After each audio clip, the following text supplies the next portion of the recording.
Nag-iwan ng kabi-kabilang pinsala sa isang ospital sa Manay, Davao Oriental ang tumamang lindol sa lugar kahapon. Ito mismo ang bumungad sa isinagawang pag-inspeksyon ni DPWH Secretary Vince Dizon ngayong araw. Yan ang ulat ni Janessa Felix ng PTV Davao. Bitak-bitak na pader at haligi. Nagsibagsak ang mga kisame, sirang mga pintuan at bintana, nagtumbahang mga gamit.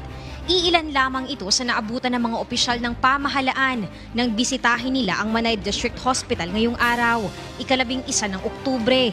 Kaya't agarang assessment ang ipinag-utos sa Department of Public Works and Highways o DPWH Secretary Vince Dizon upang matukoy ang lawak ng pinsalang dulot ng magnitude 7.4 na lindol kahapon na sumentro sa Manay, Davao Oriental.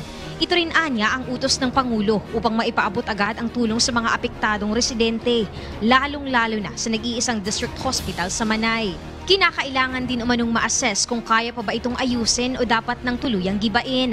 Sa kasalukuyan, may naglagay na ng mga temporary medical tents sa nabanggit na ospital upang pansamantalang magamit para sa mga hospital operations. As fast as possible, maybe in the coming weeks magsa-start na tayo, pero kailangan muna kasing i-assess kung salvageable pa or kailangan na talagang gigibain na lahat to, no? Kasi very heavy yung structural damage ng hospital buildings.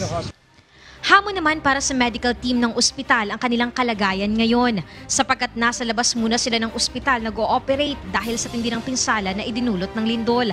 Anila, hindi sapat ang lugar para ma-accommodate ang mga pasyente, lalo na't dalawa lamang silang doktor na naka-duty. Problema rin nila ang kawalan ng supply ng tubig dahil nasira ang ilang pangunahing linya ng tubig sa lugar.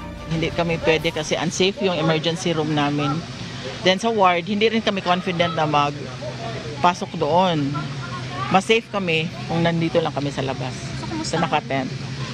So, kaya naman na-manage lang man namin dito sa labas. Siniguro naman ni DPWH Secretary Dizon na agad aaksyonan ang mga problemang kinakaharap ng ospital.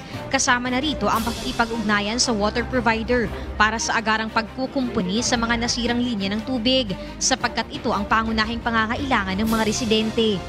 Samantala, tiniyak ni Department of Social Welfare and Development o DSWD Secretary Rex Gatchalian na may sapat na family food packs ang kanilang ahensya para agad maipaabot sa mga apektadong residente. Nakipag-ugnayan na rin sila sa Provincial Government ng Davao Oriental upang masimulan na ang pamimigay nito, kasama na rin ang mga nasa ospital at mga patient watchers. Nakipag-ugnayan na rin sila sa DSWD Regional Office 11 upang maibigay agad ang listahan ng mga totally at partially damaged houses nang sa gayon ay makapagbigay agad ng tulong pinansyal. Our people are already spread across standard operating procedure yan ng DSWD to extend financial assistance sa mga na-injure, to pay for the medical bills, and para sa mga burial assistance. And we're also looking at the long term para sa mga pamilya na naulila.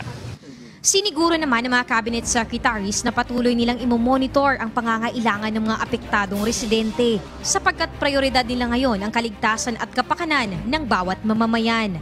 Mula dito sa Manay, Davao Oriental, Janessa Felix para sa Pambansang TV sa Bagong Pilipinas.